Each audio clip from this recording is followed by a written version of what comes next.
কয়েকদিন আগে দুর্নীতি দমন কমিশনের চেয়ারম্যান পদত্যাগ করেছেন।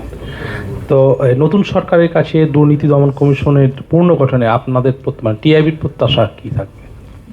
এটা তো হচ্ছে যে আইনগতভাবে যেটি নির্ধারিত আছে সেটি অনুসরণ করে দুর্ভাগ্যের বিষয় হচ্ছে যে জুলাই সনদের অন্তর্ভুক্ত যে বিষয়গুলো তার মধ্যে একটি অত্যন্ত গুরুত্বপূর্ণ বিষয় ছিল দুদক সংস্কার কমিশনের প্রস্তাব পর ভিত্তি করে যে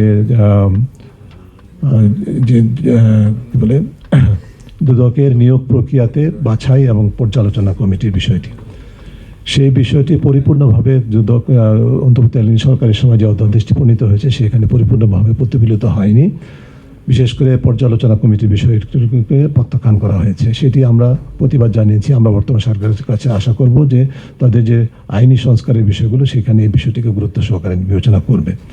তবে আপনার প্রশ্নের উত্তর আমি যেটা বলবো সেটা হচ্ছে যে যথাযথ প্রক্রিয়ায় অনুসন্ধান কমিটির মাধ্যমে নিরপেক্ষভাবে কোনো প্রকার সর্বোচ্চ বিষয়টি বিবেচনা নিতে হবে যে যোগ্যতা সম্পন্ন ব্যক্তি বিশেষ করে কোনো প্রকার দলীয় প্রভাবে প্রভাবান্বিত নয় এরকম ব্যক্তিকে দুদকে চেয়ারম্যান এবং সদস্য নিয়োগ দিতে হবে।